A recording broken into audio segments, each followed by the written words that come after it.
And so it's really, as a parent, you have to tap into the observations of where their strengths are and really see them. Where are they going? He loves history. Okay, check.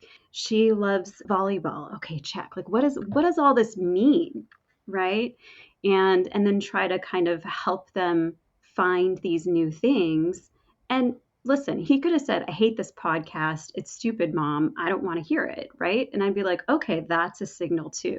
Right. They're all signals.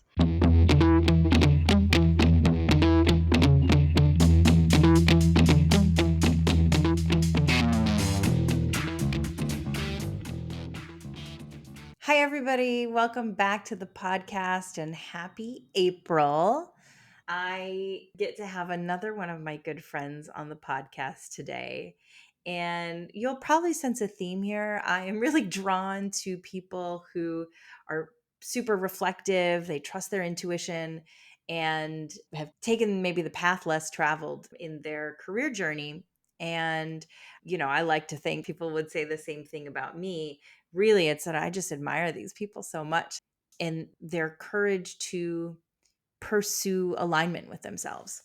I think it's really what we need more of. So that's why I keep featuring these kinds of stories. So today I've got my friend Joy Meserve joining me. And Joy had a storied career at ID Tech, which is one of those companies that runs summer camps for students, but these are like STEM summer camps. And it's a massive company, and she helped it grow from a startup to when it sold, I think it was a $65 million company. So she really knows what she's talking about when she talks about scale and managing large teams and things like that. And one of the things that I think is so interesting about Joy is that she has a very specific perspective on leadership. And you'll hear about that in the interview. And having known her and having worked with her son a little bit, I can see how those principles come into her parenting.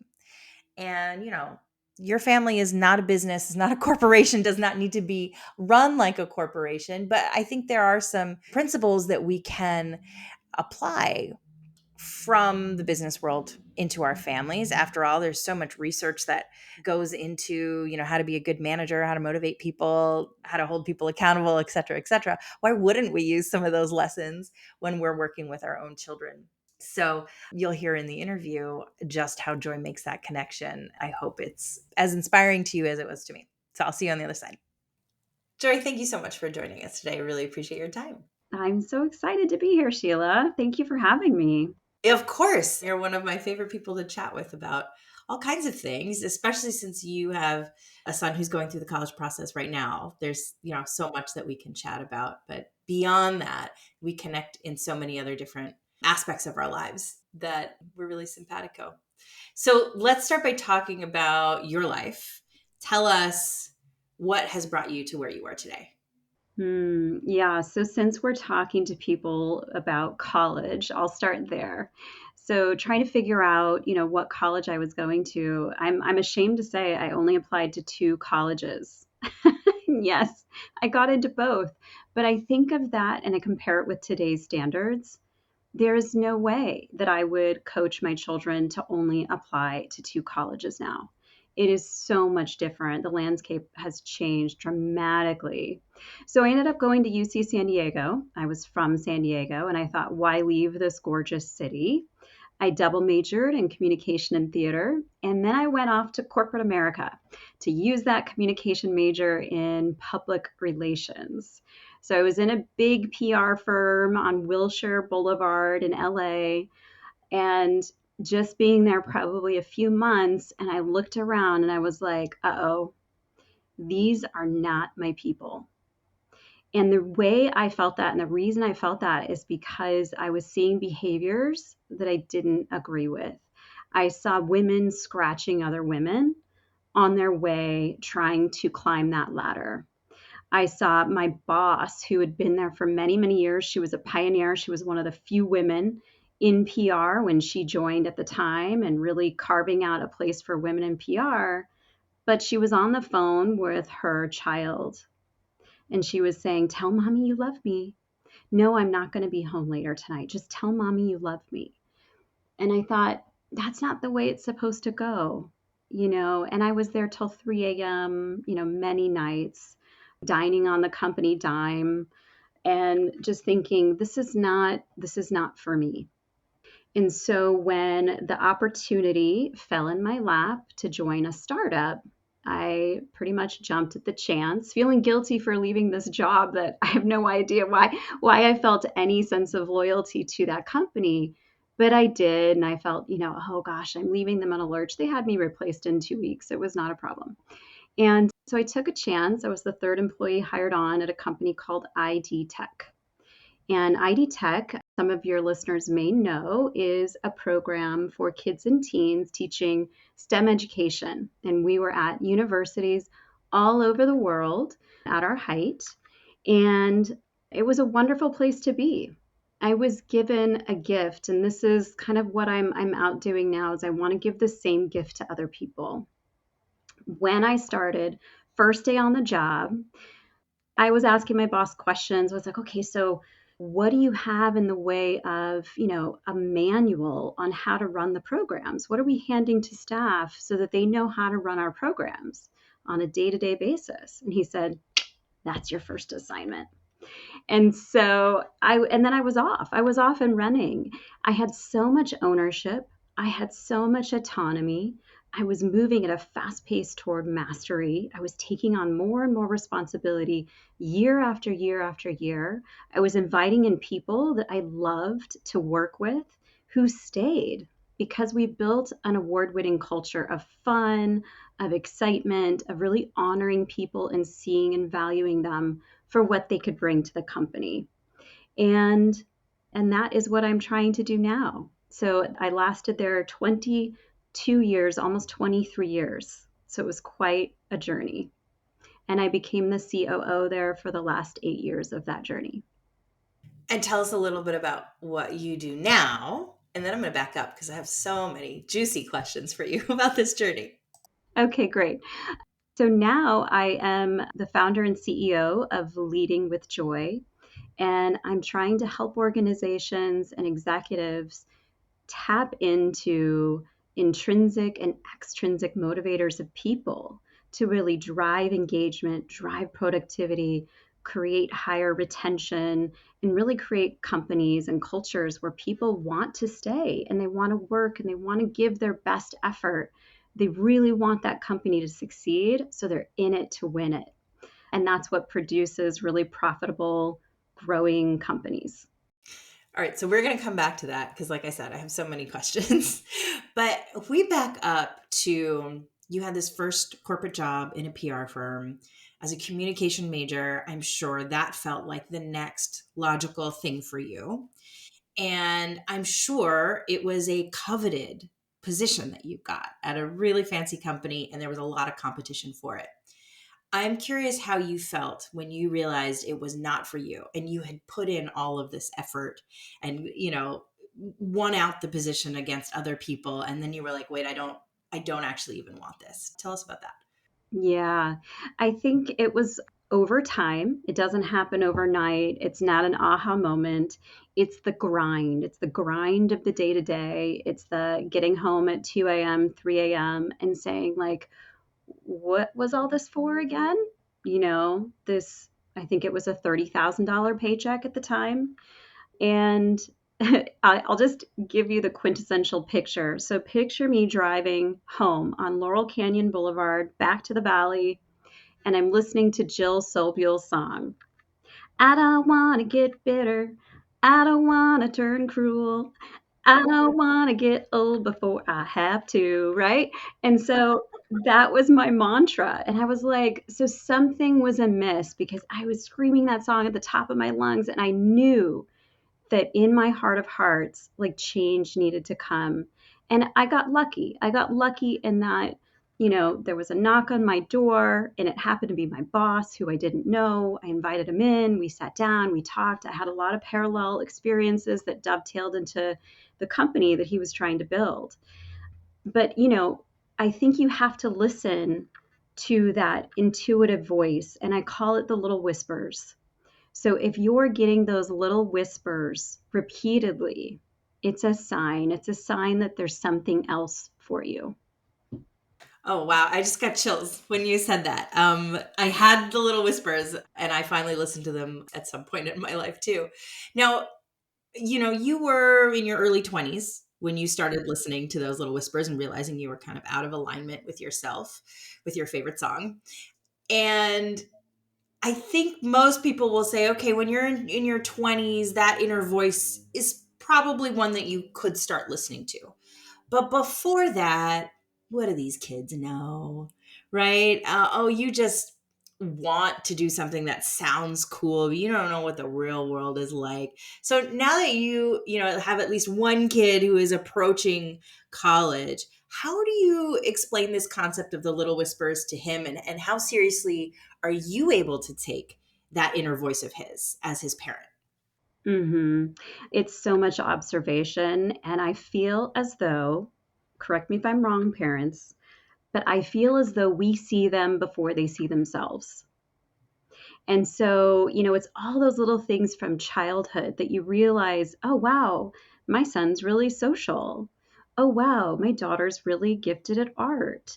And you see these little things and you go, so maybe a career like this. And I remember specifically with my son, knowing that he was so intellectual, he loved to talk for hours to grown-ups about various things. I was like, you should listen to this podcast. What's a podcast? You should listen to Freakonomics, right? And that was the thing that got him started in this area. And now he wants to study economics. And I'm not going to take credit for that. I'm going to say that he's this unique gift of a person. And so it's really, as a parent, you have to tap into the observations of where their strengths are and really see them. Where are they going? He loves history. Okay, check. She loves volleyball. Okay, check. Like what does all this mean? Right? And then try to kind of help them find these new things. And listen, he could have said, I hate this podcast. It's stupid, mom. I don't want to hear it. Right. And I'd be like, okay, that's a signal too. Right. They're all signals. When I do talk to them about the intuition, now my daughter is so much more open to intuition and whispers. I mean, we pulled her tarot cards last night. So we could, she's 14. We were tapping into her subconscious. I was like, these are not predictors of the future, they're reflections of your subconscious. But, both of them, I think it's about guiding in the way that they want to be led. So that takes me forward to what you do now as a leadership coach. It involves a lot of observation, gentle suggestions, maybe offers that you have on the receiving end, they have no obligation to take. But you're doing such a good job of observing that it's probably exactly what they need if they're open to it in the moment. So talk to us about that connection there between parenting as a coach, really from the position of a coach, and what you do now professionally. Yeah, so I actually have coined a phrase. It's called partner leadership. And exactly this, it is a way to lead by saying, okay, here's these problems in our company to solve, right? Anybody have any ideas, thoughts, opinions? I want to hear, right? I want to listen. When somebody gets really passionate or excited about something, just like your child getting excited about a sport or something or acting or whatever it is, it's going further with that. It's saying, okay, I see that. That's great. Do you want to take this on? Would you like to lead this effort, this project? Would you like to spearhead it? Right. And so once they do that, though, it is their choice. And this is where it differs from traditional delegation of here's this task, I'm going to give it to you and I assign it to you, right? There's no choice in that. It's up to them whether or not they take it on and they move forward with it. If they choose to take it on, the second part is you really want to express your belief in them. It's, I believe you can do this. I know you can do this. I've seen you do X, Y, and Z. You're going to be great. Right. And then the next part is partnering with them. And so that's a lot like parenting because we are constantly coaching, guiding, and supporting, removing obstacles along the way, giving them feedback and trying to positively reinforce those moments when they're doing great. And the last part is finding a way to shine a spotlight on them, is to give them that moment in the sun, whatever it is. If this is at work, it could be, hey, I want you to present to the team what you've just been working on these past few months because you've created this great thing and they need to know about it, right? It's that moment where everybody else can look at them and recognize them. It's not just you saying, good job, I loved it, great work. They're getting this from other people, which is very reinforcing, probably more so reinforcing than parents, more so reinforcing than bosses. It's when the peers recognize them for those things.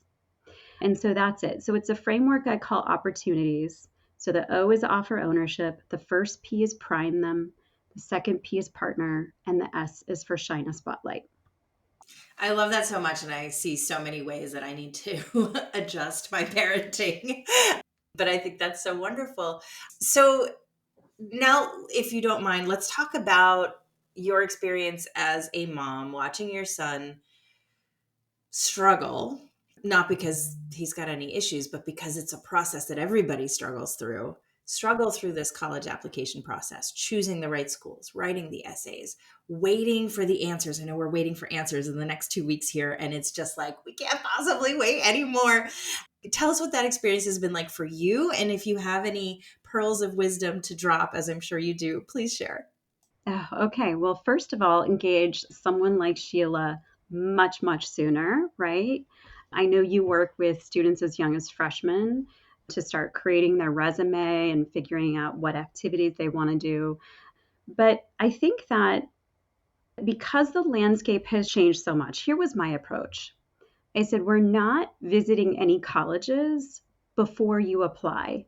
And because I don't want you to get your heart set on any one of these colleges, I want to know which colleges you get into, and then we will go visit them. And then you can choose from there. So this was a scattershot approach for us.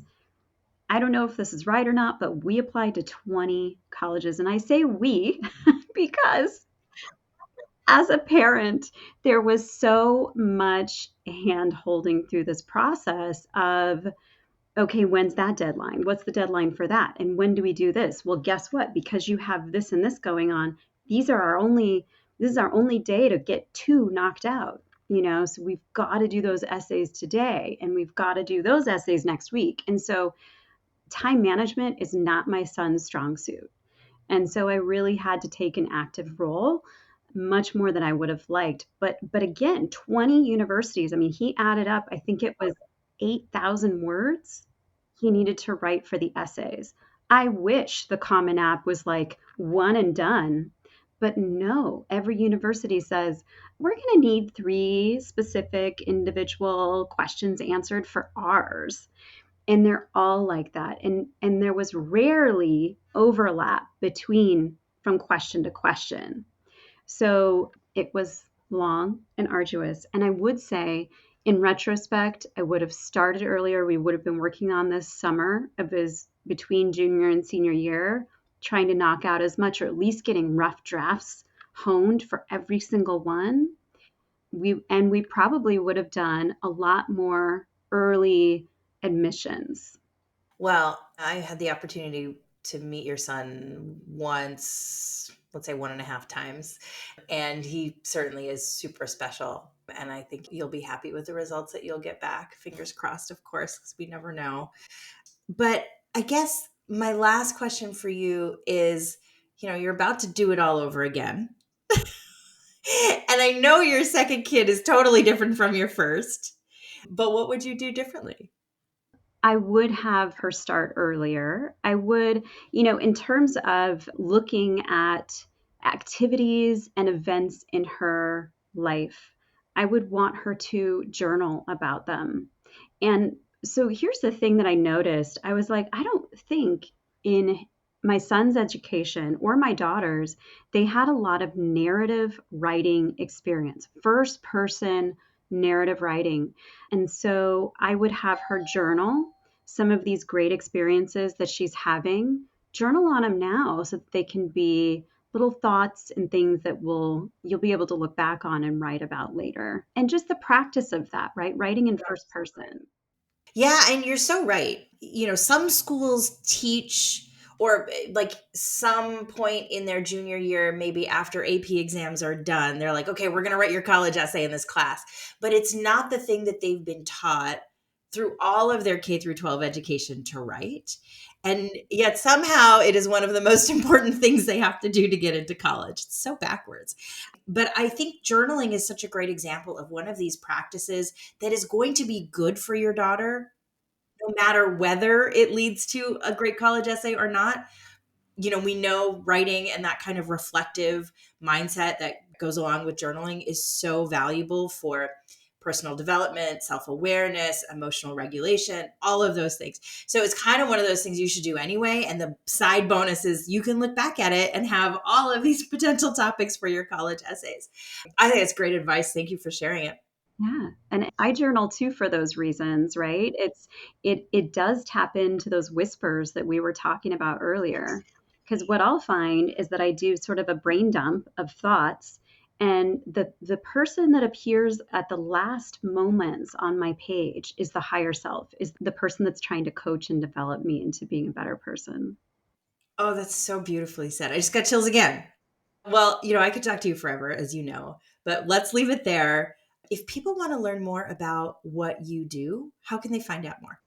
Sure. Head to leadingwithjoy.com, and I'm often offering a free performance coaching workshop. I call it Practical Conversations for Busy Leaders.